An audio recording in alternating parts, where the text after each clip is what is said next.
आप सभी कैसे हैं?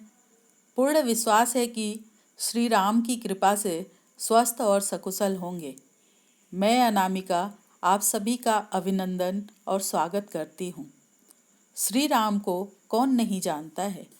ये तो मेरा सौभाग्य है कि इस समय जब राम मंदिर निर्माण की प्रक्रिया चल रही है, मुझे इस कथा को कहने का सौभाग्य प्राप्त हुआ। परंतु आप सबके सहयोग के बिना कुछ भी संभव नहीं। आप सबकी प्रेरणा है जो मैं यह कर पा रही हूँ। तो चलिए शुरू करती हूँ भगवान विष्णु के 7वें अवतार की कथा। रघुकुल रीति सदा चली आई, प्राण जाई पर वचन न जाई। इसी रघुकुल में दशरथ नाम के प्रतापी राजा हुए। इनकी 3 रानियां थीं। अधिक अवस्था हो जाने के बाद भी जब उन्हें कोई पुत्र नहीं हुआ तो निराश होकर उन्होंने गुरु वशिष्ठ से सहायता मांगी। तब उन्होंने परामर्श दिया, श्रृंगी ऋषि को बुलाकर पुत्रेष्टि यज्ञ करवाइए। यज्ञ के पूर्ण होने पर स्वयं अग्निदेव ने प्रकट होकर राजा दशरथ जी को चरु प्रदान किया। उस दिव्य प्रसाद को ग्रहण कर तीनों रानियां गर्भवती हुईं। देवतागण लंकाधिपति रावण से त्रस्त हो गए थे। राक्षस उन्मत्त होकर ऋषि मुनियों का वध तथा भक्षण करने लगे थे।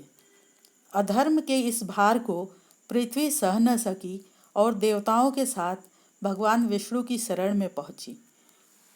तब उनकी प्रार्थना पर भगवान विष्णु ने दशरथ और कौशल्या के पुत्र के रूप में धरती पर रामावतार ग्रहण किया। सुमित्रा के 2 पुत्र हुए, लक्ष्मण और शत्रुघ्न, तथा कैकेयी के 1 पुत्र हुए, भरत। चारों कुमार गुरुकुल में गुरु वशिष्ठ से शस्त्र और शास्त्र की शिक्षा ग्रहण किए।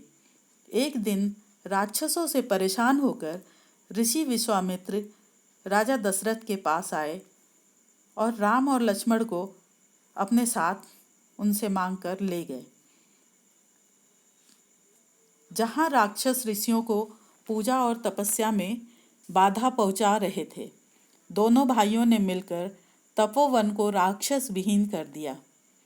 इसी बीच ऋषि विश्वामित्र को विदेहराज जनक का आमंत्रण मिला। वे राम लक्ष्मण को लेकर वहां पहुँचे और स्वयंवर में शिव धनुष को तोड़कर सीता से राम का विवाह हुआ।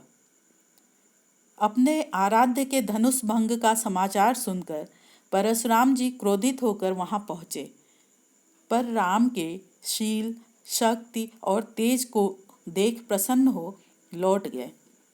इसके बाद राजा दशरथ के चारों कुमारों का विवाह जनकपुर में हुआ। दशरथ के साथ पूरी प्रजा चाहती थी कि श्री राम का राज्याभिषेक हो, परंतु देवताओं की प्रेरणा से माता कैकेयी को मोह हो गया और उन्होंने राजा दशरथ जी को वचनबद्ध करके भरत को राज्य और श्री राम को 14 वर्ष का वनवास मांग लिया।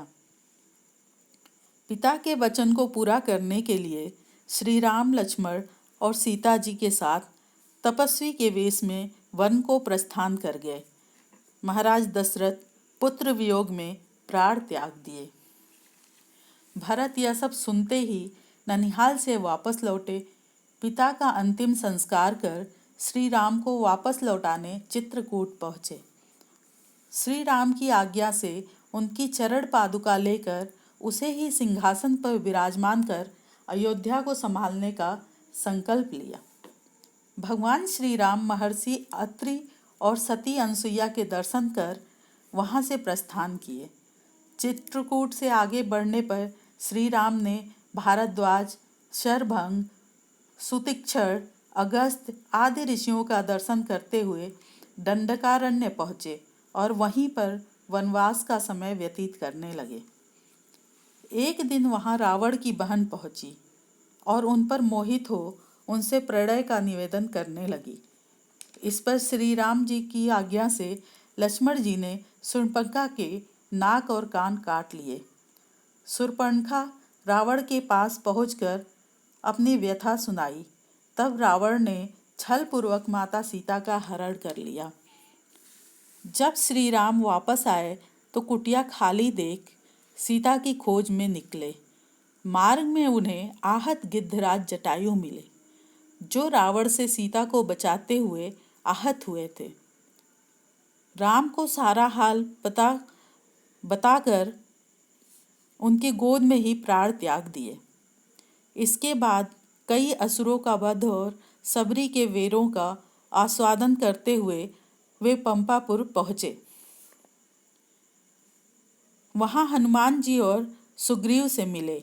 इसके बाद राम जी व बाली का वध कर सुग्रीव का राज्याभिषेक किए। हनुमान जी लंका जाकर सीता का पता लगाए।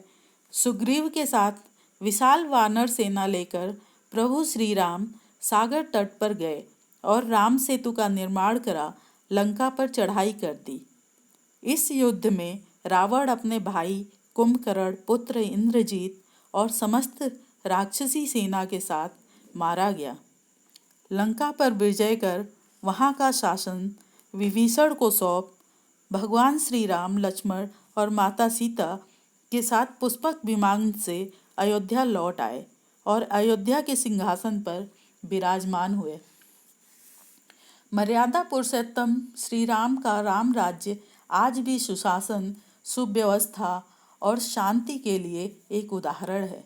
इस प्रकार भगवान श्री राम की कथा संपन्न हुई। नमस्कार। जय सनातन, जय भारत।